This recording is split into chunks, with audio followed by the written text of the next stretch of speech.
right. Uh, you're not going to believe it. I'm still kind of blown away, but I slept 17 hours. Ooh, I'm not I would, even, I would love to sleep 17 hours. I guess, yeah. I'm actually kind of speechless because I woke up 40, like not even 40 minutes ago. And I'm like, I feel like I'm literally like removing some sort of cloud from my brain. Yeah, when you sleep too long, it kind of has the opposite effect, right? I didn't know I needed it. Like normally I just naturally wake up 7 o'clock, sometimes six. I'm asleep before midnight every night. And then all of a sudden I was watching what is the show? Oh, I just took it down off my phone. It's some phone on Apple TV Plus where the guy used to work for the NSA. He's got two kids, a wife. They're on the run. They fled to Mexico, and I'm on season one of that. It was good. I mean, I like it, but I fell asleep sort of like during the fourth episode, and it actually popped up like at the end of that episode. Are you still watching? But I didn't know it at the time, so I was asleep, and then next thing you know, it is 12 o'clock, but the next morning.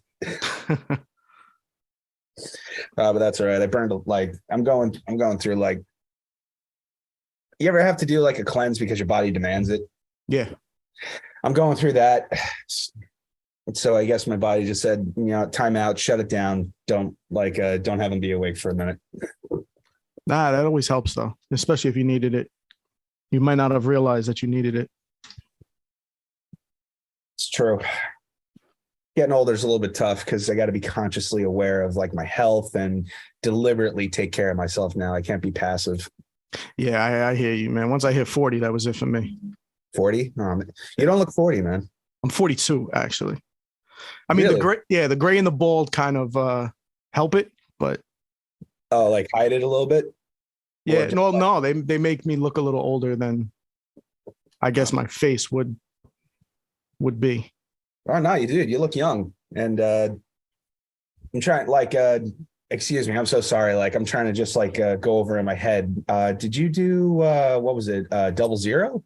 Yeah, I had actually three films in your festival. I had Double Zero, which was my full film, written, directed, produced, everything. Then I directed a short called Like a PowerPoint. Oh yeah, with was it Melanie? Yeah, Melanie. Right. Um, so I directed her film, and I was a cinematographer on a film called The Tunnel. Yo, the tunnel was great, man. No, what like I remember I really wanted to jump in and push some better nominations for a lot of the films that were there because the tunnel that was well written, but even honestly, to your credit, the cinematography that told the story and it really cleaned it up, because it seemed like there was some sort of film noir genre you guys were kind of leaning towards, but uh, I think just the writing. Yeah, he wanted to go for more of like a colory, not a neon noir, but more of like a color-based noir. Oh, okay. So that's why there was a lot of greens, a lot of reds, a lot of blues. And I work with the gaffer to try to make her focus, like actually use some RGB lights and get that color instead of doing it in post. So we got most of that in camera. There were like five other short, tiny films in the Triborough that I thought actually would have gone very well in the entire universe, including The Tunnel, where kind of seems like they're little vignettes of different characters living in the same area that would just extend it to like a full episodic. Like it just seemed like everybody's mind and talent is right on the same space. But I think as soon as you guys hit each other up or you actually do rendezvous and meet, you guys are going to be able to create some really cool things. Yeah, definitely. I was upset I couldn't make it, but Yeah, man, dude. I was really surprised. Like Double Zero, it had a decent crowd, but nobody from the movie came. Yeah, you know what it was? That was the last showing of it. So it'll be on Amazon in a couple weeks. So but that was the last festival showing, except for the Nyack Film Festival. Oh, when's so that? It's in about 2 weeks. But my other short was in Nyack, and it got accepted into NIAC. And then the guy was like, we lost your submission last year. We sent you the selection notification, but we lost it. Like, we lost the film in the shuffle.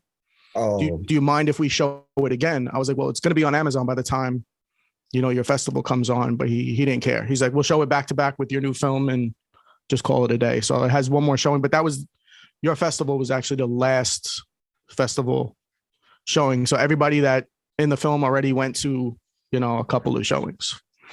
we had I think 4 nominations maybe for that film. Yeah, actually, we had a lot of nominations and wins across the board. Much deserved. No, your actresses were pretty damn good, man. Yeah. No, they were. They carried pretty much most of it. So you wrote that movie? Yeah. It's actually bits and pieces from a TV show that I've been trying to pitch for a year or two.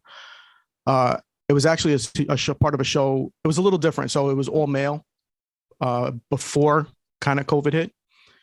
And we were working on, because I was pitching it as a male, kind of like a male-led film. And then what happened was we were ready to shoot it, and then COVID happened. So we had to push it back. And then once we were ready to start shooting, the cast started getting COVID. Then the crew started getting COVID. Oh, shit. So it just kept coming back. And then I was like, you know what? I think it might work better as a theme. Because then I started going over it and trying to work different locations. So I was like, all right, we kind of have to film all outside now, just in case. And, try to work around it. And then in doing that, better outside. Yeah. I was like, whatever works is easier. Probably nowadays, nobody's going to bother you. Well, back then it was like 2020, early 2021. Nobody will bother you if you're outside. Right. So we figured we'll just do the whole thing outside, set up like an indoor outside kind of thing. And then going over the script, I was like, you know what? It might work better as a female. And the lead actress who played Alvara, she was in my feature.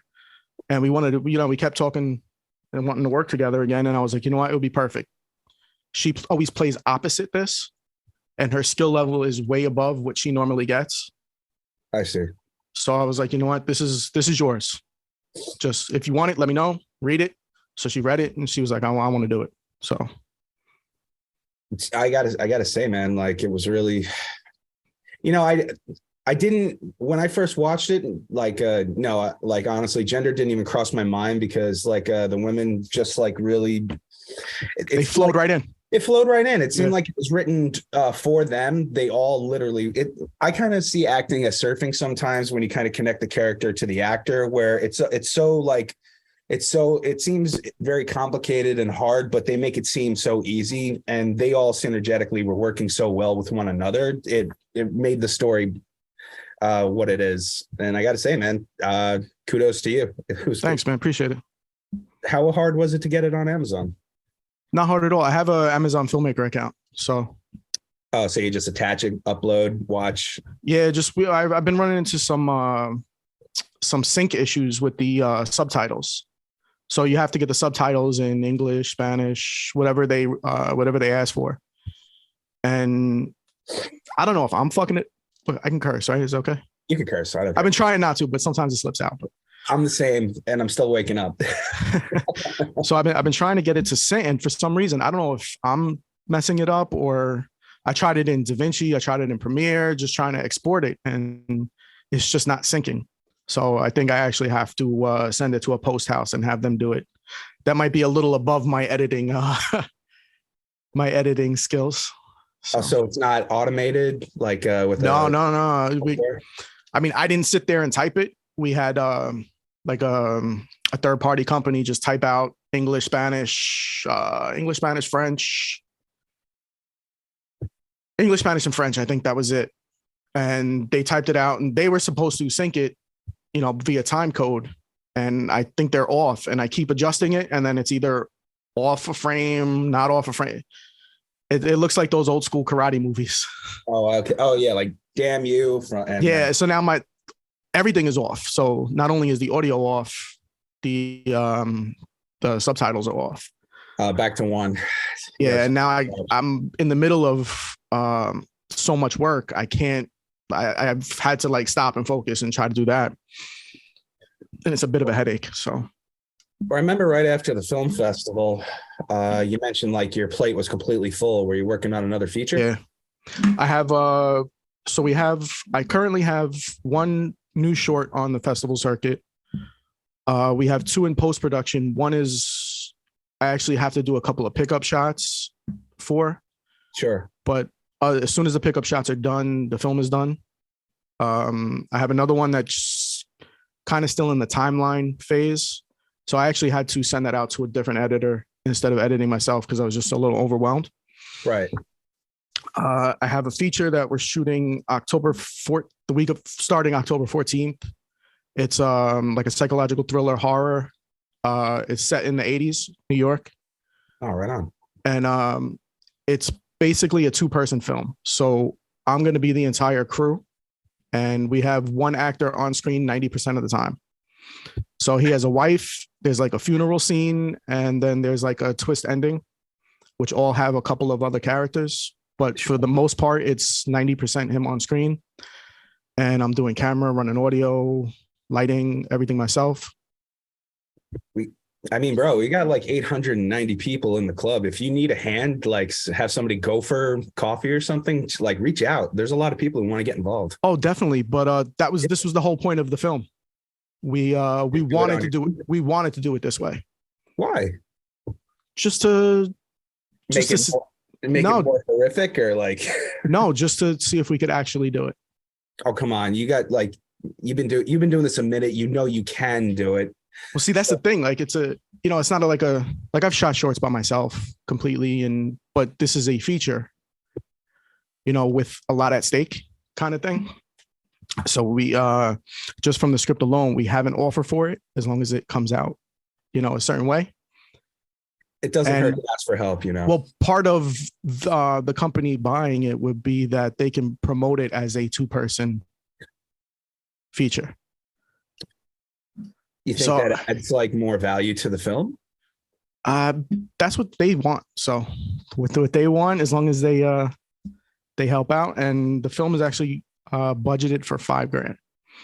Oh, okay. So, and it's a horror movie.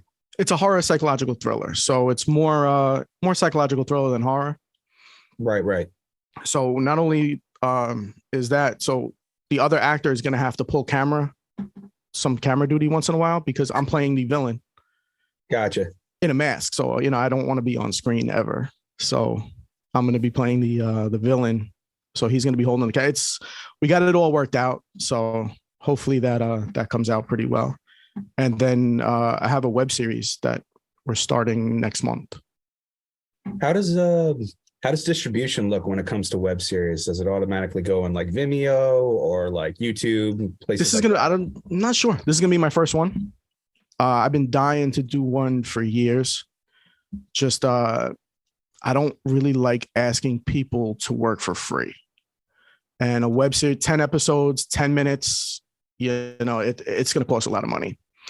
So what I did was I shot about 6 shorts in the past year and a half. And, just from talking to actors and crew and whatever, everybody wanted to volunteer. I didn't ask, they wanted to volunteer.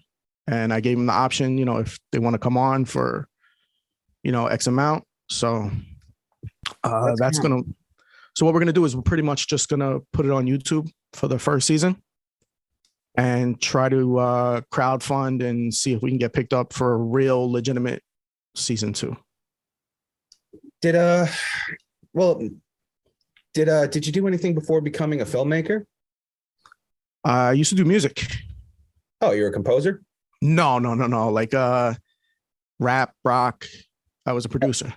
Oh, producer. I used to write music, which went into like doing music videos for people, which turned into film. But I always wrote. I'm actually a writer by trade. Okay. Did you go to school for that, or take any classes? New York City Public School. Oh, you got stories. That's about it. So it was pretty much just pick up and learn. So you were born in New York? I was born in Phoenix. Oh, Um, Arizona. yeah, on pretty much on accident, I would say. You were Uh, born on accident? well, I came out early. So Okay.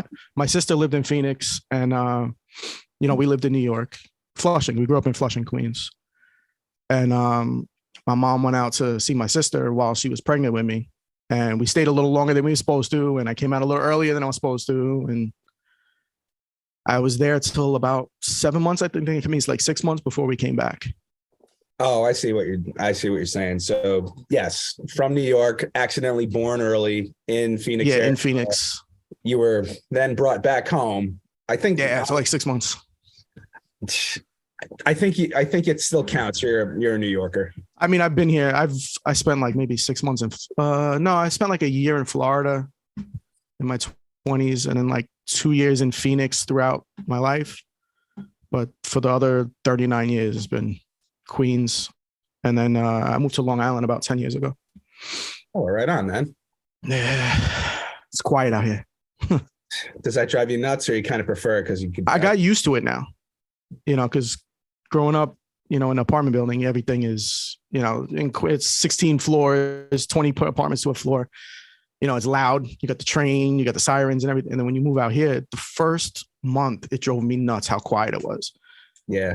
Because I could sleep through sirens, gunshot, whatever you could sleep through. Then you move out here and somebody steps on a stick walking outside, it wakes you up because it's so quiet. But I'm used to it now. I hear you.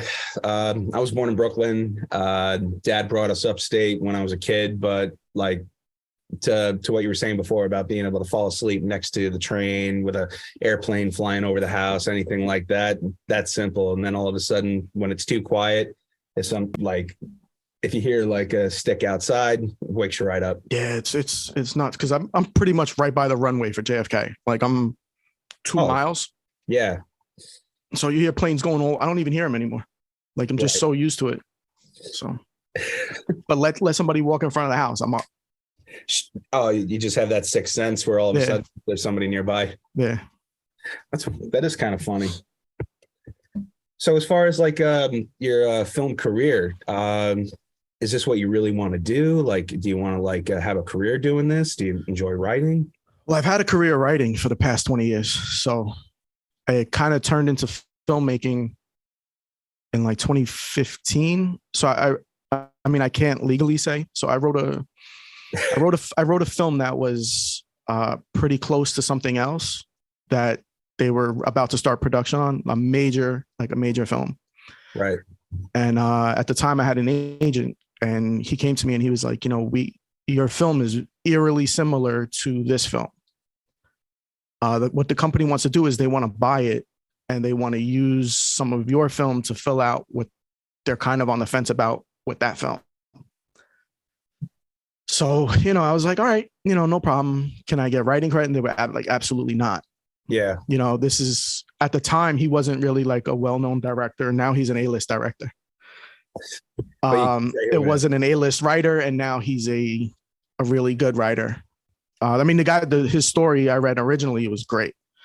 It just was a little different than mine. Like mine was more urban, set in New York. His was set out in, like rural Ohio or something like that.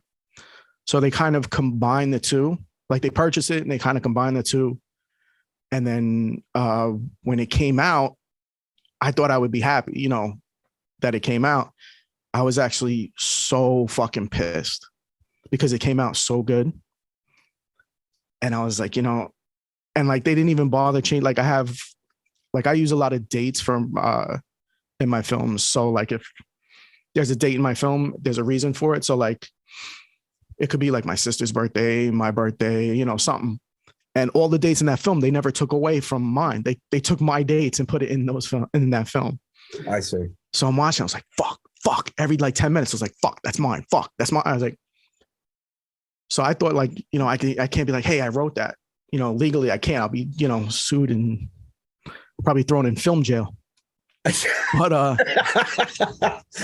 so then the next week it turned out to be a #1 movie in the country. And I was awesome. I was so mad that the very next week And at this time, like I had to use that money to pay, years of bills that we've been piling up. Sure. So Sure. then right after that, my girlfriend was like, maybe we should just focus on filmmaking.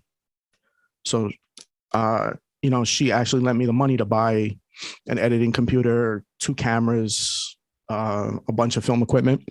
Mhm. And I was like, you know what? I'm just going to do it straight from here. This was like 2015. I think I sold the script in 2011. So it was like a 4-year wait for that to come out. And I thought there was nothing of it. And apparently it went through like different like casting choices. And then the agent called me and he's like, that film you sold is coming out in a couple weeks. He's like, you're going to get like a little bit of back end. So, hopefully that'll hold you over for a little while, because at that time, that's when spec scripts really started taking a downslide. And I write on spec. I'm not a big like copy somebody else's IP kind of person. Right. I would prefer, the only thing I've ever done was I wrote, I'm a huge Freddy Nightmare on Elm Street fan. Huge. Oh, yeah. So when a couple of years ago, when I heard they were looking for pitches, I've had a Freddy concept written for 12, 13 years now. It's been done. It's just sitting on my hard drive. It's a show, not a movie. And so I pitched it to them, and Oh, really? they were like, we like the concept, but it's not Freddy, because it wasn't Freddy, like Freddy. So it took aspects of Freddy, but it was different. It was more psychological than actual straight horror. Right. And they were like, no, we want to kind of keep to the main story of Freddy. So, but that's the only IP I've ever, everything else is just on spec. So mostly everything just comes from script editing. Wow. I script edit every week. So you actually like help other writers and take a look at their things? Yeah. That's pretty much my job. That is your job? Yeah. Script editing? Yeah. Script editing. I mean, you call it doctoring, whatever.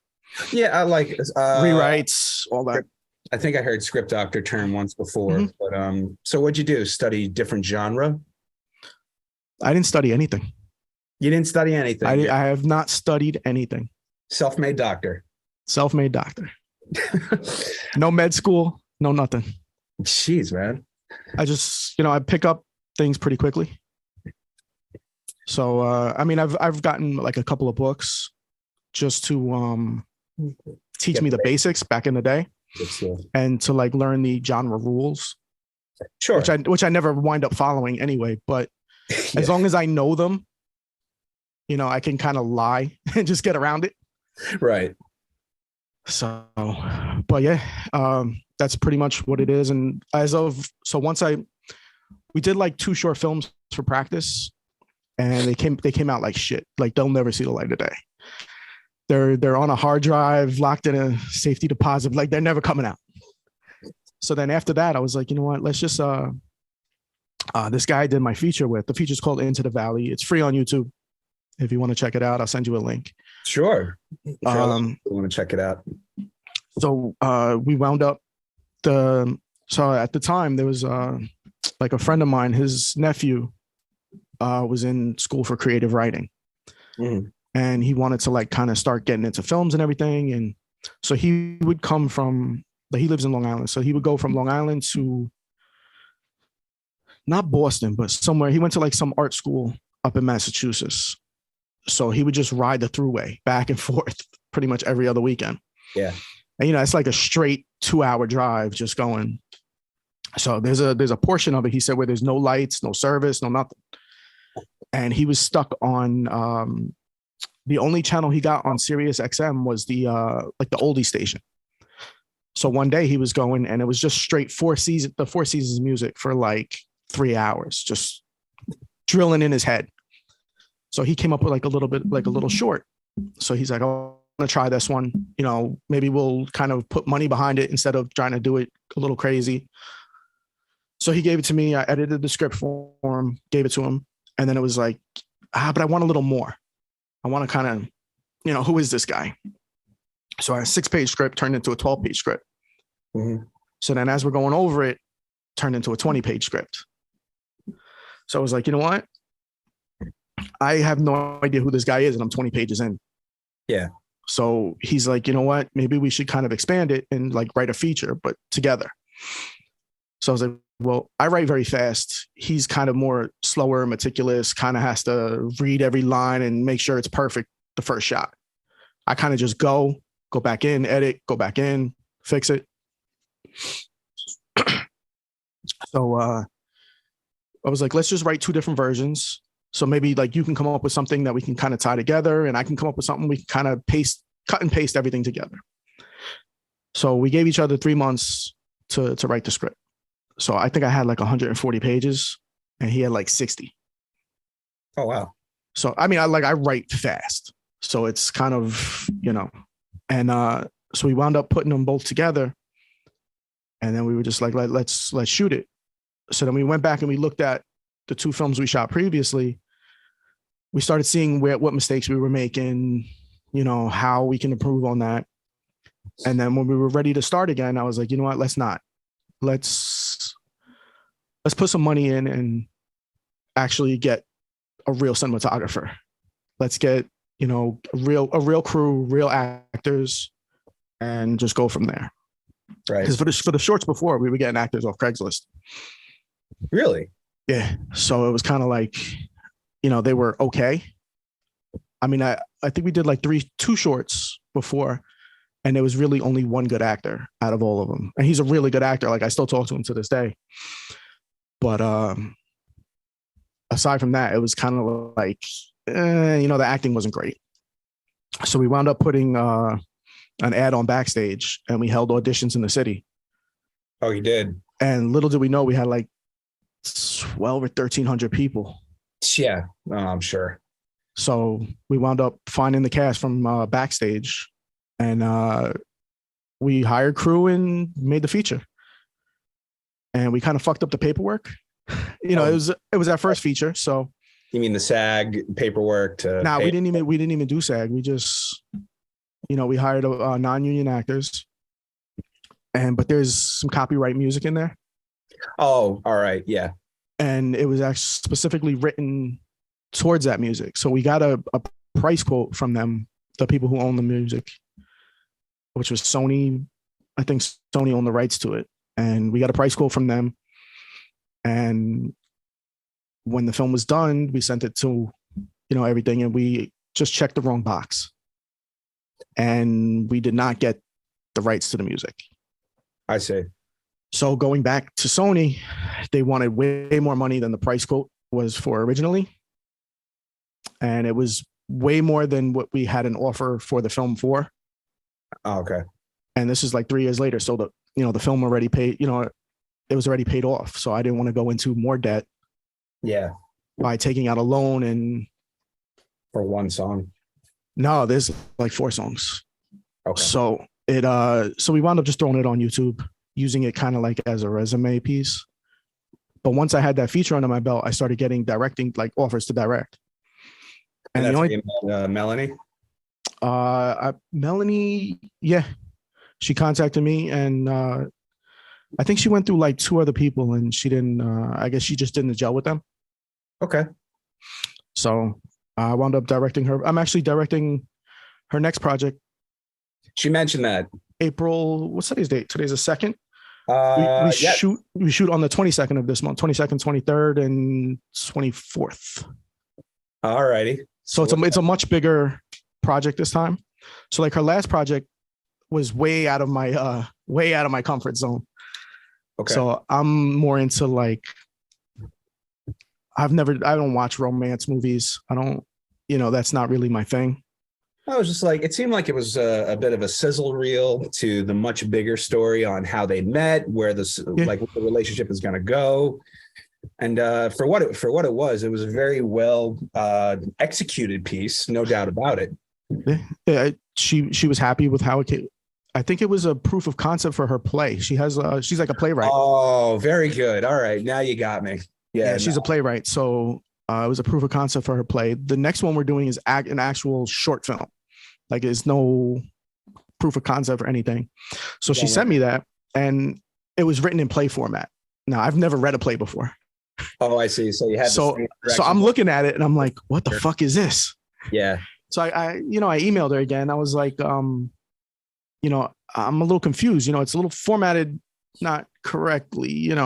She's like, well, it's a play. So then she explained everything to me. And I was like, all right, in order for it to be a film, though, we need a beginning and an ending. Yeah. So I helped her kind of form a beginning and ending. Yeah, like structure for it. Yeah, there's a big difference. So like that was my first time ever reading a play, and I was lost. I was just like, what the fuck? I was like, wait. I was like, what's going on here? Who's talking? Everything was like to the left. I was lost. So I got you. No, I get it. So I wound up having to take it and I basically just retyped it in screenplay format. I see. And she wrote the beginning and the end of it how she wanted to. So I just basically told her, we need something that you need to set up like the beginning, which is where the her phone call with the ex-boyfriend came from, and then an ending where they closed it off in the party scene, which was in the credits. Right.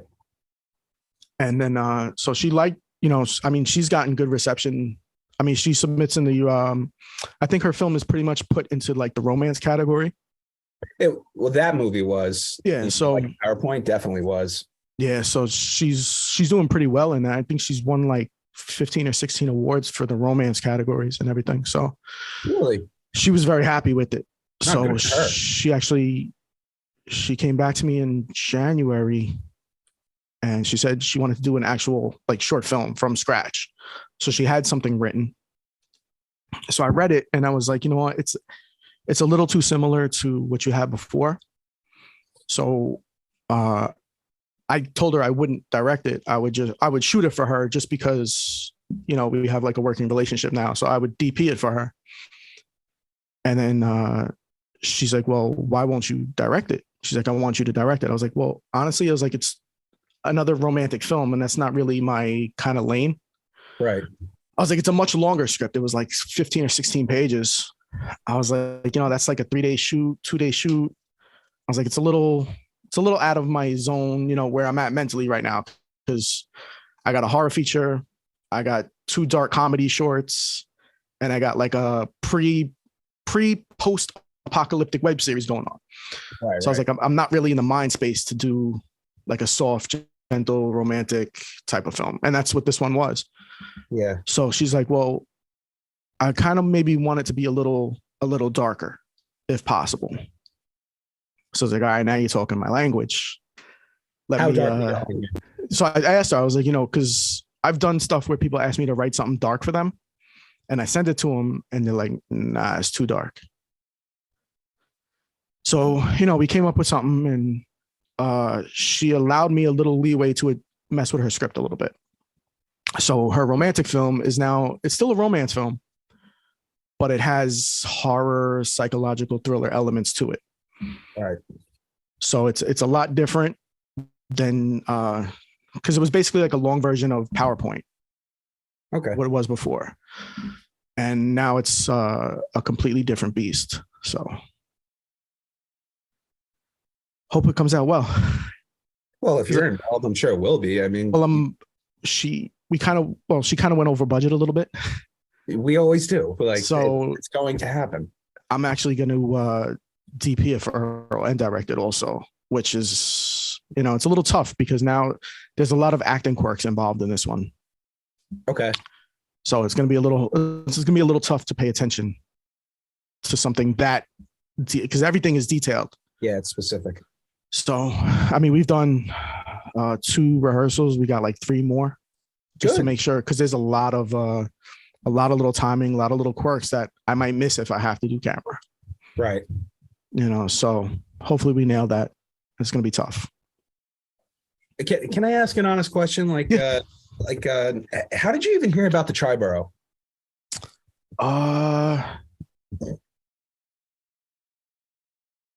I'm not sure. I think it might have been through maybe an Instagram ad. If it wasn't an Instagram ad, it might have been a Facebook post somewhere.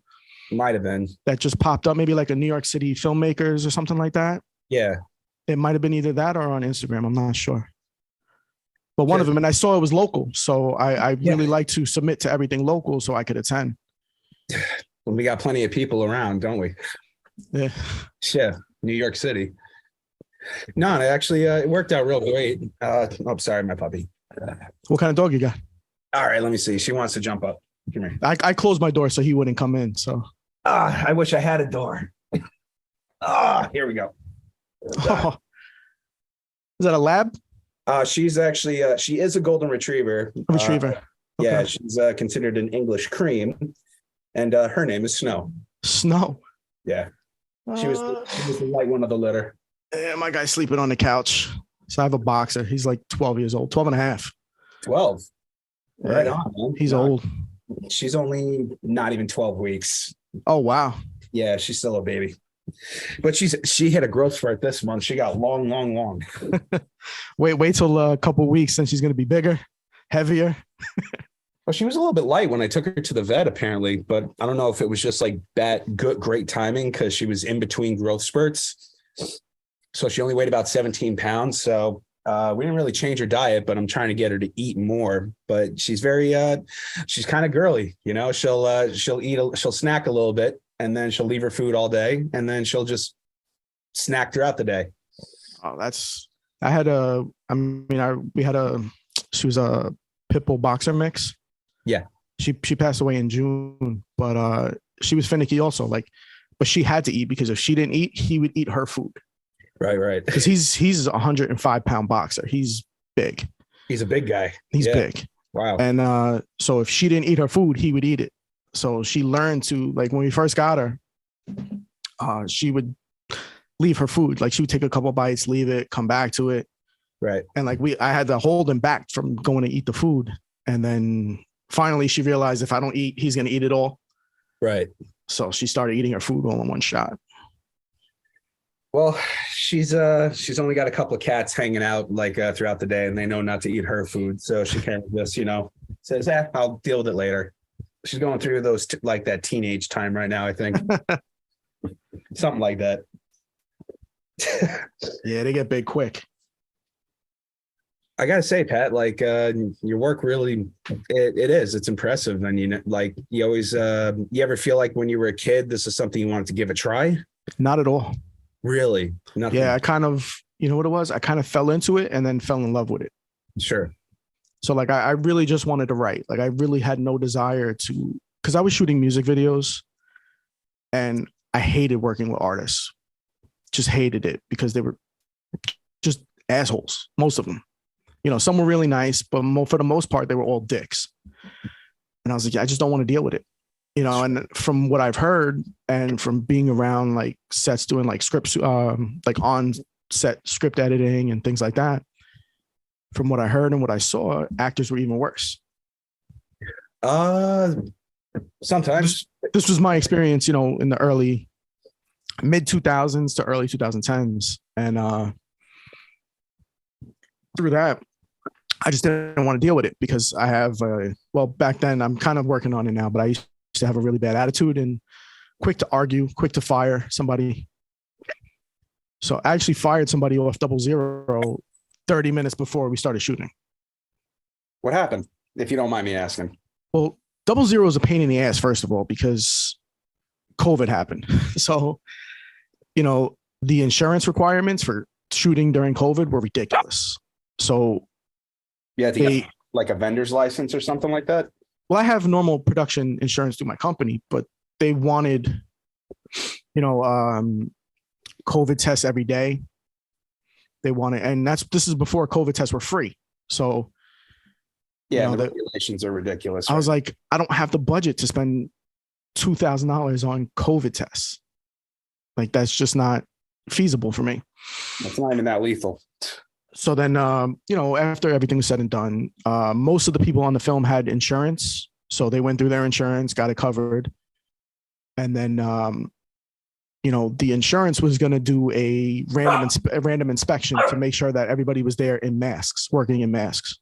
Outside on the... So we were on the roof, and inside in that basement was a fucking shit show, but that's another story. But on the roof, they wanted everybody still in masks that wasn't in front of the camera.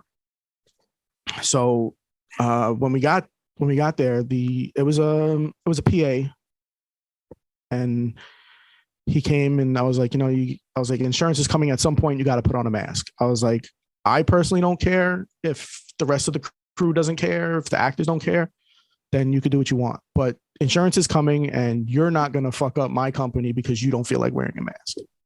This is what they put forward. This is what we have to do. If you want to come on, you got to do this. So he was like, well, I'm not going to wear one. I was like, you know what? Have a nice day. So he's looking at me. I was like, have a nice day. You're fired. Can't risk it. So he's like, what do you mean? I was like, I mean, you're fired. Get the fuck out of here. I was like, you want to be an asshole to me? Just leave. Yeah. So he stood downstairs. Just hung out? Just stayed downstairs. Like, we went up on the roof. He stayed downstairs, and I got a parking spot right in front. And I went down to get something, and he was just still standing there. He's like, I have a mask. I was like, I don't give a fuck. I was like, just get out. He's like, yeah, but I went to the store. I got a mask. I was like, I don't care. I was like, if it was like 15 years ago, I'd have punched you in your fucking face. But it's not. I'm older now. Well, you're trying to be a lot more responsible. You know, you're trying to comply. You didn't make it up. You're just going with it, and the guy's giving you a hard time. Yeah. You don't have a choice. You were put into a situation where that it shouldn't even happen like that, but you had to make the decision you did. I'm not going to mess up my company because you don't want to wear a mask. Like, that's just not going to happen. You shouldn't ask that of anybody. It's irresponsible. And yeah, that's not right. But we went through, asked each person, do you mind if this person wears a mask? Nobody really cared for the most part until we were in that basement. That basement was really tiny. And so everybody was close. It was filthy. And everybody was, because it was all dusty.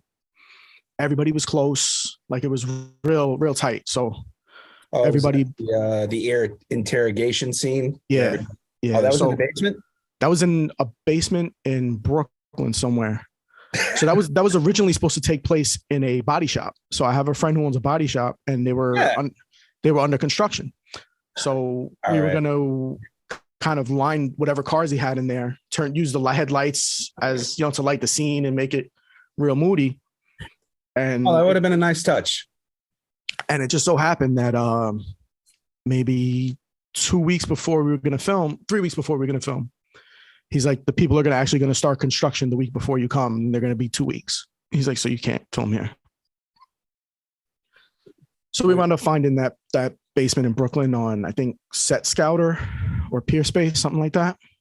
Oh, okay. And it was fucking disgusting. It was filthy, and it was hot. It was like 95 degrees outside, and we couldn't put the air on because they didn't have air. They left a fan down there, but the fan didn't work.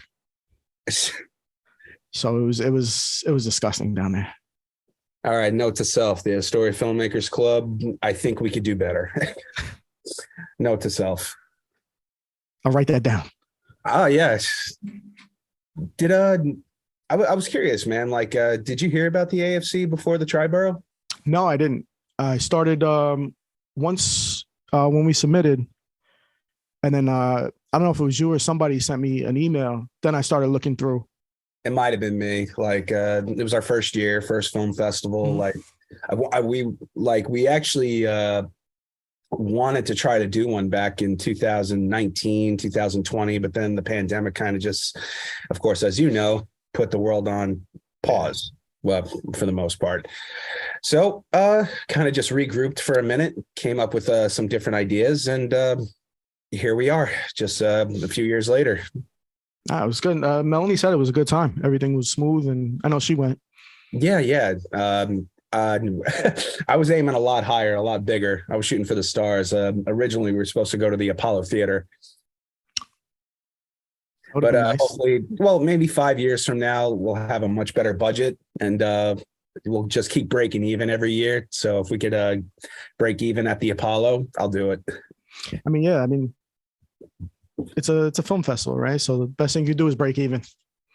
We did not break even this year. We left such a good positive impression, and we got kind of I'm not gonna like say that we got taken advantage of, but towards the end, it's just like the prices kind of like gouged a little bit. So I'm like, you know what? I'm not even gonna argue. It is what it is. It was at Kaufman too, right? Kaufman was great. Yeah, Yeah, going to I the Zucker Theater, that was fantastic. I've been there plenty of times. I pick up a lot of scripts at Kaufman. So How so? a lot of stuff films at Kaufman, and a lot of my work kind of goes through there, like script editing. Oh, no kidding. So I'm there. Well, I used to be there a lot. Now everything is through like a private server email. Since COVID kind of put everything online, so now everything's private servers and where I could download, and they make sure to watermark everything. I see. Yeah. But I was there all the time. I'm still getting used to this industry. Like I've always like, I don't know if you know anything about my story, but my background has always been in acting. And Oh yeah, yeah, man. Like, and this just kind of happened. that's cool. Yeah, I don't know if I could. I have no desire for acting. Uh, Not even voiceover work. Like, you ever play with like, I don't know, action figures growing up? Not really. We were just. It was more of a get outside and go play kind of Get thing. outside and go play. Yeah, I mean, I've done like in my own stuff, not for anybody else. Like we needed a voiceover as a cab driver. I did that. We needed like a DJ in my feature. Okay. Not a DJ, but like a VJ, like to introduce the upcoming artist, because it's not a musical, but there's like music scenes in it where he's singing and everything like that. So we actually rented a bar and that does live music. Okay. And we filmed there, and So nobody was able to control the crowd. you were the So- MC. Yeah, I was basically the MC. So I got up there and made sure everybody was, where they were supposed to be. So I was able to direct from the stage and then introduce and do everything in one shot. But other than that, I kind of avoid it if possible. Did you ever have sort of like maybe an ultimate goal in this business on something you really want to accomplish? Not really. I just really enjoy it, to be honest. Like as long as, like you said, like you wanted to just at least break even. Like if I could do a film, get enough to do another one, get enough to do another one and another one, and just keep going. I'm okay with that. Just because I really do like enjoy it enough to the point where, as long as I get enough to do what I want to do, I don't really care. What's your favorite part of the process? The writing, obviously. I mean, like, But aside from that, definitely not post. I hate post. yeah. It drives me crazy. Just listening to the same line over and over, and then watching the same, making one little tweak here, one little tweak. It just drives me crazy. I mean, I like the end finished product, but getting there is Get to watch it. probably be on set, I guess. Just kind of quarterbacking everything and watching it unfold. Sure. I would probably say that, but the writing hands down, and putting things into the writing that you won't be able to get on first watch. I enjoy that. So like every film, I try to write 3 different messages into the film. Like you mean like the moral of the story, or like Yeah, I will never tell anybody what the actual story is, like the actual moral of the story is. So there is 3 different things written into the story that you could take from it that I consciously put in there. So obviously somebody will try to take something out of it that's not there, but to them it's there. To me, I didn't consciously do that, but they might pull something out of it. Like everybody was conscious about 00 with the women. I didn't consciously do that. Like that just happened to fall into place. I got to say it worked out for the better. Yeah, I definitely. Plus, the male actors weren't as strong as the female actors were. Well, they had some sort of like a chemistry and a Oh relationship. no, not in the film, but Oh, the previous male actors I had before were not as strong as these females were. You mean off camera, like as far as there's like No, as far as like the acting. So their skill set. yeah, skill set beforehand. Oh, all right. They just weren't as good. Like all 3 of these females were great. The actor Casey was great. Uh, the actor that played the guy at the end, Justin, he was like a replacement because the guy didn't show up. Oh, is he Or he sort of co- like the goon? No, he was originally cast. So Casey would that's he's actually the guy I'm doing the feature with. In 00 you're talking about? Yeah, so 00 the goon is Yeah. that's Casey Sullivan. He's actually going to be the one I'm doing the feature with. Oh, all right.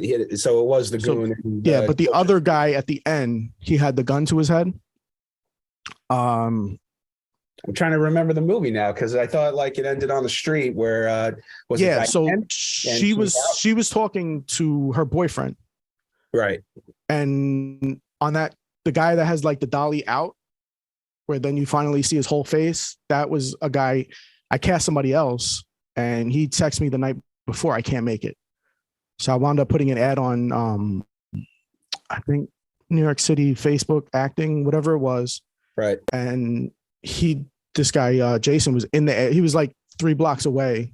He was the first one to reply. So I was like, you got it. Just come down 12 o'clock and, it'll be about an hour.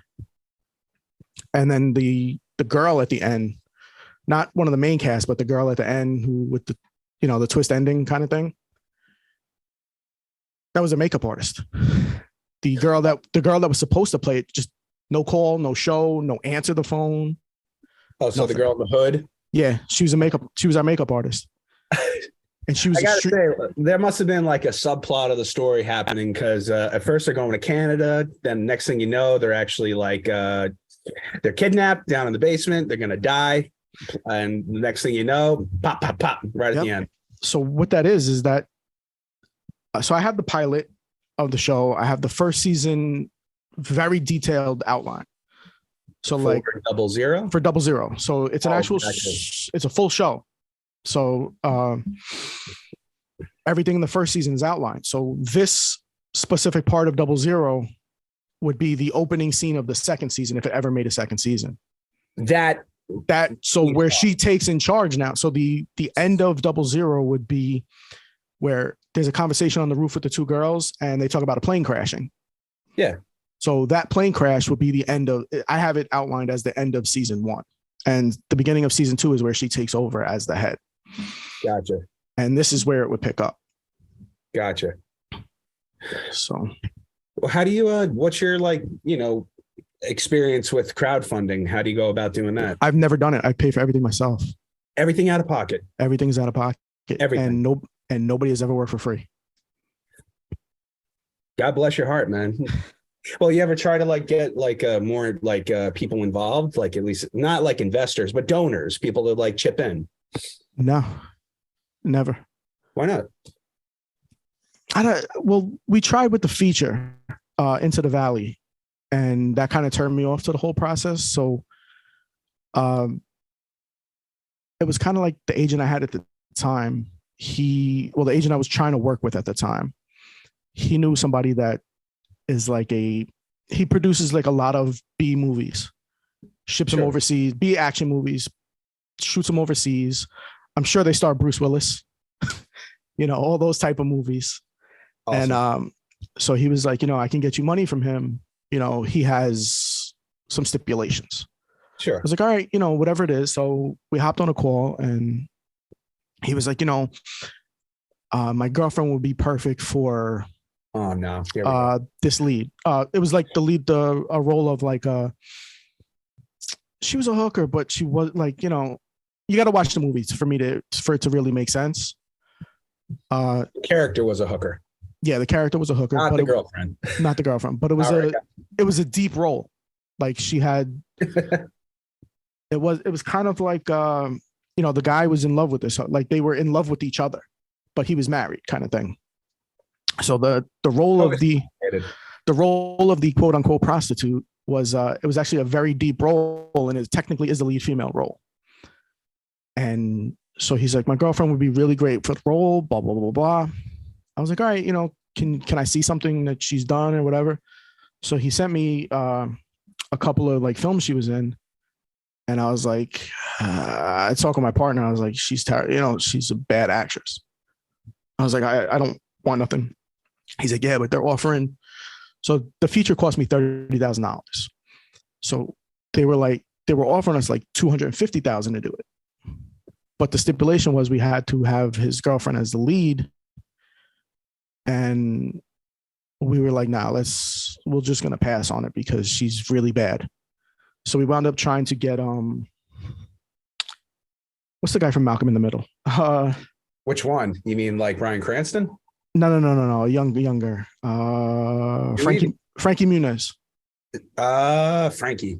I don't know. I don't remember which character he played on. I think he played like the older brother. I think the oldest brother.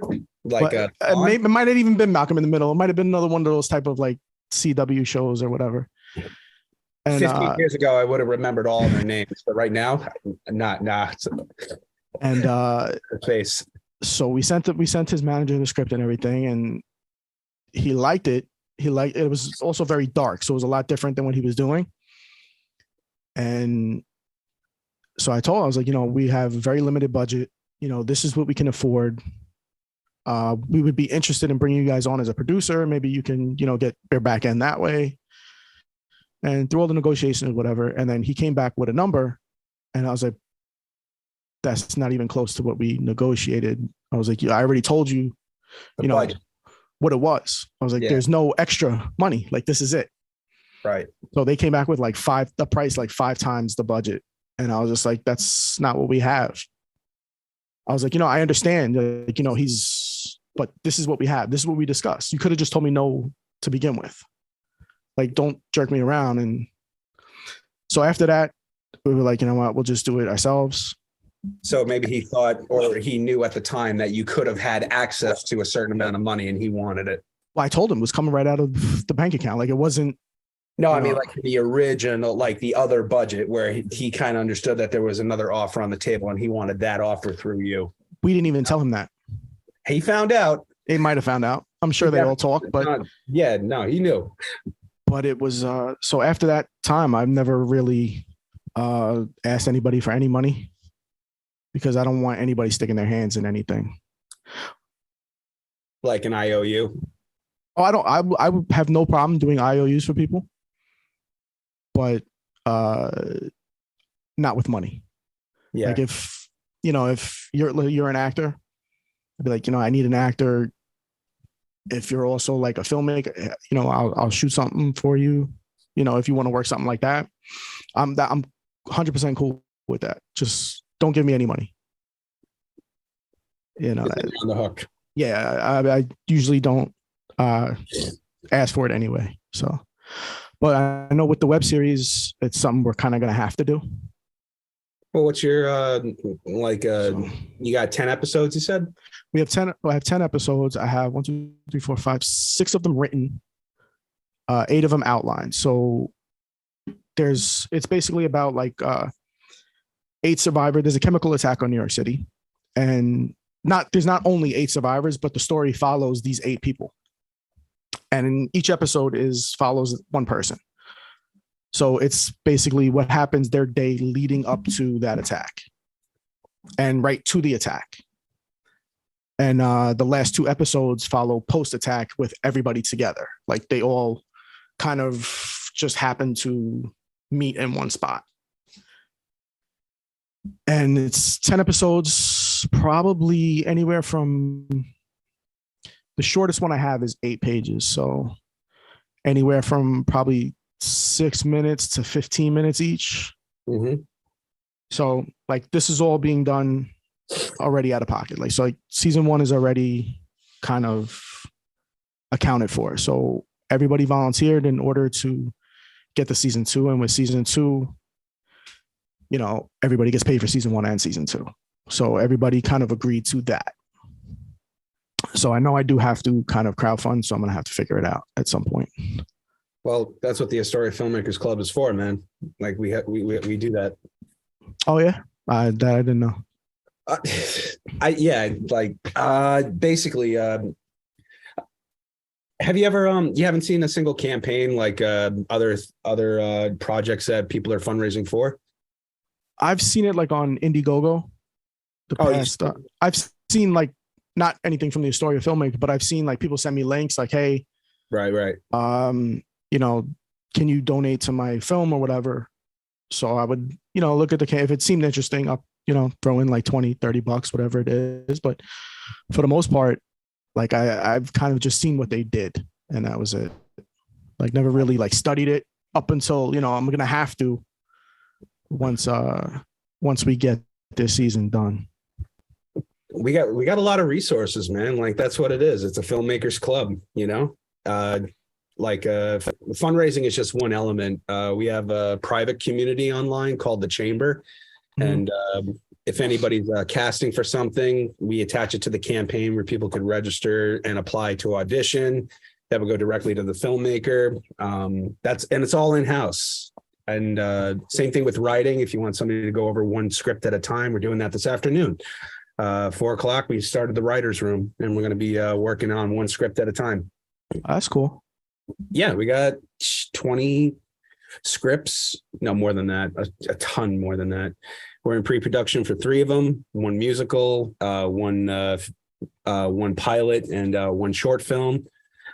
We're moving, and we should have something ready to go by June, because we're going to be at Citi Field at the expo, the business expo. And promoting everything that we do. We're going to try. I'm speaking a little ahead, but we're going to try to have a very unique streaming platform from all in-house productions to kind of like spread the message of what it is that filmmakers are doing locally. Welcome to Happy Corner. This project strives to make safe housing areas for stray cats at an affordable price. It's so easy to put together that even your children could have fun making one. Help keep cats and other animals safe with their own little Happy Corner homes. You can help this project become a reality by donating to the GoFundMe page. Happy Corner homes are a great way to show those animals in need it's okay to be happy.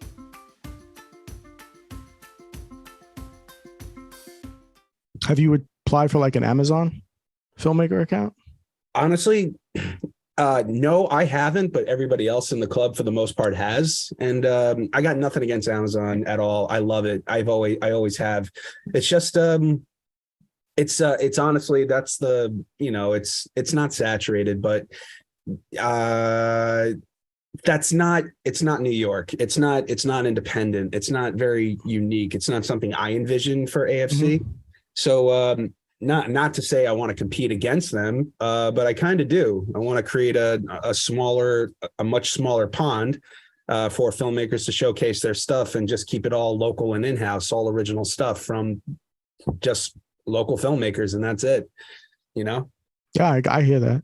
It seems like I love Amazon. It's the Amazon rainforest. It's huge. It's a mega mall digitally for everything. It's a mega mall. The only plus side of it is, it's hard to make money with a short film. I think really hard.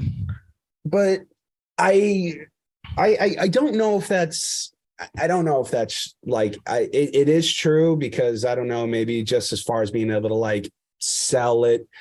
It always seems like it's more of a resume developer. If anything, it shows your work, your history. Quibi came out for a minute. I loved Quibi. Do you remember I worked for Quibi for the company for a second. It was a lot. I did script editing on a lot of their original 12 shows that they had.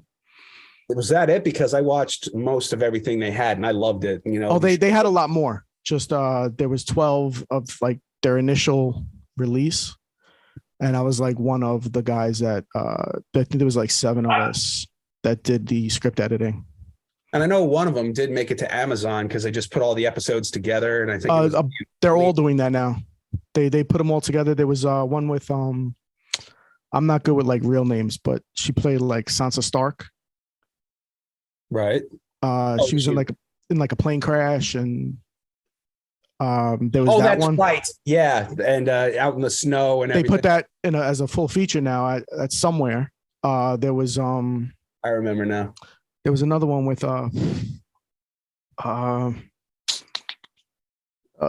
Thor's brother. I forget. It was the Liam, right? Liam's name? The Manhunt. Like dangerous game. I think it was. Dangerous game.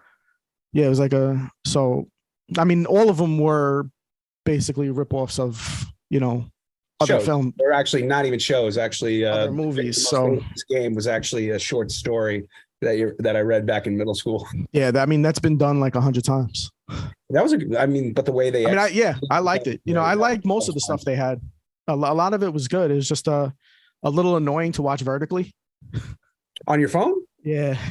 Oh no! Come on! Like you weren't able to tilt it to the side and just watch it. Yeah, but I mean, they shot it vertically.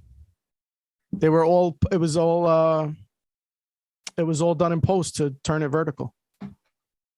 I didn't even catch that. So if you were to watch it, like if you were to watch it this way, yeah. If you turn it this way, it looks completely different. Like it was made to go vertical. It zoomed in? No, it expanded. It was weird. It like shrunk and expanded. It was very weird. I wonder what happened to these guys. So it was such a good idea. They went broke. They went broke. They put a lot of money up. Too much for the big actors. A little too much, and I think it was kind of before its time. Like now, that probably would have took off crazy now, but I think it was a little before its time. They kind of put up too much because they had like A-list stars on there. It was maybe that was the problem. It was it was a little too much. I think too soon. They went hard with their release, but I think that was it. Like they didn't really have any good follow-ups. Like their initial 20 offerings were good, to not maybe really good. And, once you got into like that second tier, it was like a hard fall off. So all the subscribers just didn't really stick around. Maybe. Yeah. Plus everybody got it for free for like the first 3 months with like your phone plan or something.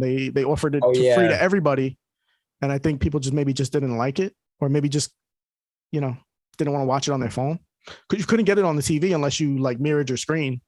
Yeah, I remember doing that. I did do that a couple times. Because there was no like smart TV app.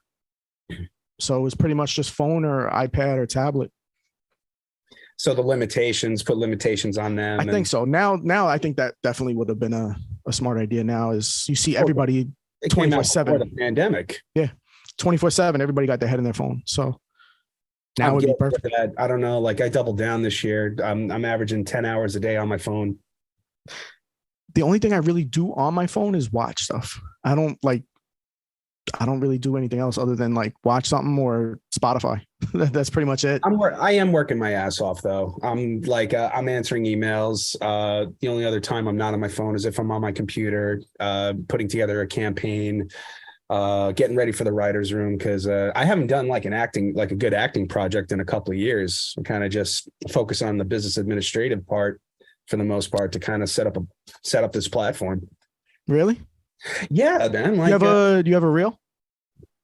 Do I go on Google, brother? Oh my God. Do I have a reel? No, if you saw anything that I've done since 2008 till now, you're just going to say this is stupid long, but I did have a couple of big breaks. No, I do have a reel. I'll definitely show you. Yeah, just email it to me.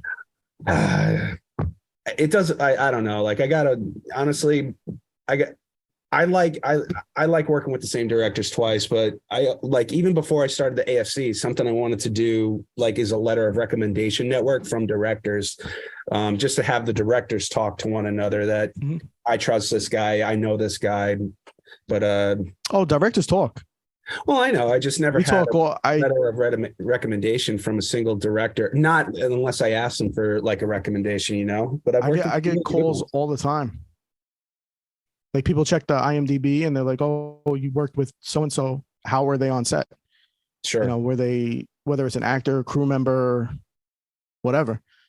And the people I usually hire, they know, like I had no problem giving a bad recommendation. If you can't trust somebody, we had a sound guy. He completely fucked my film. Completely fucked it up. And then he had the ball. Like he knew he fucked up.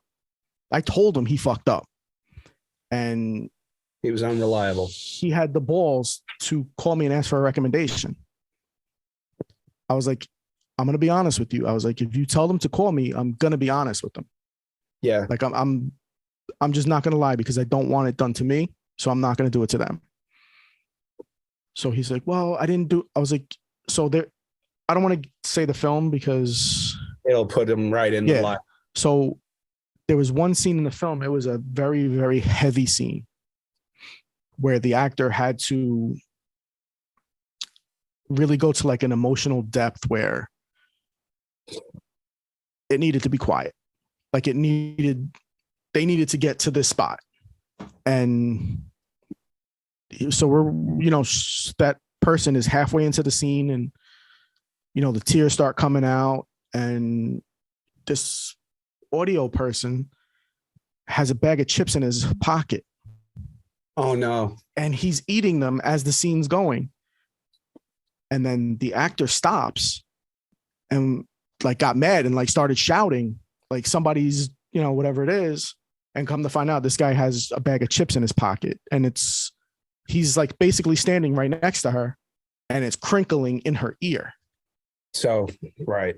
So, and then he was late on the first day, we filmed in the same place, went to the wrong address the second day. So his head, like he wasn't in it. Like he was distracted. And he just happened to be a replacement for my normal audio guy. And, I just asked him, I was like, please just, if you want the job, don't tell them to call me. Just don't do it. I was like, I don't want to be an asshole, but you didn't do a good job. So please There's a lot of pressure on these guys, I think, especially crew, they're never taking a play off, or they can't afford to take a play off. But like I do audio. Like I do audio, I do gaffing, camera. The only thing, I've done all those for films, and so I know what it takes. Like I know how hard it is. So I always give them a little leeway. Sure. But I always have a good relationship with the crew because I know what it takes. I know I know what you need to get your job done because I've done it. And, some people just don't understand that. Like they think, you're a fucking director. You don't know shit. Is that why you prefer to work alone sometimes? I prefer not to work alone, actually. But yeah, just I like I said, I did 6 shorts in the past year and a half. I got no money left. So we really got no choice. So it's kind of, cause I know how it is. I know how to do it. So, it's not the end of the world if I can't afford somebody to do it. Okay. So like I can boom audio, no problem. I actually went out and just upgraded equipment to get 32-bit float audio, which is basically it's like raw video, but raw audio. So you can't clip, it records at a certain bass. You could put it up, put it down, do whatever you want. You could scream into the mic and it's not going to clip. What does that mean? So in audio, like if, I don't want to do it to your podcast, but like if I was to sit here and then start yelling into the mic, you'd see all the levels go all the way up and the vocals will distort. So with 32-bit float, it's like, what camera do you guys usually shoot with? A mixture or? Like everybody has their own camera. Okay. I thought you guys had like a conglomerate kind of thing, but. We do, but we don't actually own an asset like a Red at the moment. Like that's sort of like on our checklist on what we could have just to make every's life easier across. Well, I have a Red, so I like things like that. You know what I mean? Everybody has their own stuff. So Red raw video, like Red code is Red's raw video. 32-bit float is like the equivalent of that. So you know how you can abuse raw video, you can change the color of the sky, whatever you want, and then not lose any kind of quality. Same thing with the audio. So it's a whole lot easier to do as like a one-man band. So I wound up, I had Sennheiser, I had a whole professional kit. It just wasn't for a one-man band. So I knew starting this year, the web series is going to be minimal crew. The feature is going to be minimal crew. I have one more short we're going to do in May that's going to be minimal crew. So I figured I would just, sell that stuff and buy stuff that's a little easier for me to handle on my own. Like I can run audio through the iPad. So I've done it, like I bring the iPad to set and I can control the audio from the iPad. So hit record, it records, jams time code right into the camera. Right. Everything's set. So I kind of went geared more that way. Like realistically, I should have done camera the same way. Got something where, I could use photography lenses and do autofocus, and probably would be a little easier than, so now I have a setup where, I have a Red Gemini, and I have like a, wireless focus, and I have like a handle where I could pull focus with my finger. So it's and it's automatic. No, it's like it. So if I got like the camera here, so the camera has, has handles. So you hold the camera like this. You adjust the focus for the depth. So one of the handles has a trick. It's packed away, but it has like a little wheel on it. So as I'm going, I'm focusing, and I could pull focus like this, and it just wirelessly transmits to the focus puller, and it just goes wirelessly. It's the closest thing to autofocus for a one-person band. So, oh, no kidding. I mean, I've kind of upgraded everything to make it a little easier for myself. But, getting old, this shit gets heavy. It gets heavy quick. Bro, you're 40 years old. You're not old. Yeah, but, my body's like 80. No, I can relate a little bit. I've had a couple of injuries creeping up on me. And if you're not flexible, everything just gets and stays tight for the whole day. And you're not moving that much on a film set. Like you're moving, you're working, but you're still for a lot of hours for the most part. Yeah. And plus, actually, it adds up. When I do DP work for people, everybody wants handheld for some reason. And it's like, you know how heavy those fucking cameras get after like. Well, even the Steadicam, it doesn't really help. It helps, but like I have an easy rig. So, I mean, it helps. It helps, but it's not, after like 6 hours of going handheld, whether it's putting all the weight everywhere, it's still heavy. I mean, I'm in the gym every day, but it doesn't help. It's just you need hot tub therapy, you need like not even yoga, but like acupressure. Just to do camera, you need a sauna after the day. Yeah. And like I when I hire a DP, I try not to go. I mean, I don't like the handheld look as it is. We did that for 00 because that was a specific look we were going for. So we wanted that little camera shake to give it a little more attention. Situation, yeah. Yeah, we wanted that for that. No, good move, good move. But normally I prefer to move the camera when it's called for. So like when people do like conversations and then you see the camera going like this, just in a normal conversation, to me, it takes me out of the film. Doesn't work. Not for me. It might work for, a lot of people love the handheld look. I particularly don't. If I'm going to move the camera, there has to be a reason for me to move the camera. I think for the tunnel, you had a lot of shots that did have movement, but it was more strategic because when it was time to be still and be motionless, you had, especially when you shot the tunnel itself and had the guy coming walking through towards the camera here and there, that was appropriate. Yeah, we did the director wanted a lot of handheld, and he did. So when I sat with him, we kind of had different visions. And so I was under the impression that Kyle himself was going to direct it when I first agreed to do the cinematographer. Well, he was the writer of it? He was the writer and the actor. He was the lead actor. And so he called me like 2 weeks later, and he's like, I found a director. I wanted to ease my plate a little bit. So I found a director. I was like, all right, cool. Just give me his number so I could call him and we can meet up and kind of go over, what he had. And we had a completely different vision of it. Really? So when I read the script, I envisioned one thing, but he hired me as a cinematographer. He didn't hire me as a director. Sure. So I'm listening to the director, and I told him I was like, this is probably best to move here. At the end of the day, it's your call. But this is what I feel would make a stronger, film. He went with some of them. He didn't go with some of them. So, but a lot of it, the movement was all motivated by something. So like when we did the basketball scenes, I was like, just pretend I'm the defender. So I basically played defense on him with the camera. Yeah. So if you see it, it kind of feels like you're playing defense.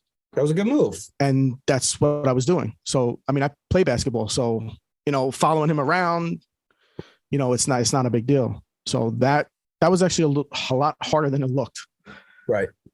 Because, watching, they took videos of it. So I'm watching it. I was like, wow, that looked pretty easy. But and in the thing, I remember, and I'm like, I can't follow, I got to follow him. I got to do this. And it was that, I think that cinematography was definitely probably one of the harder ones I had to do.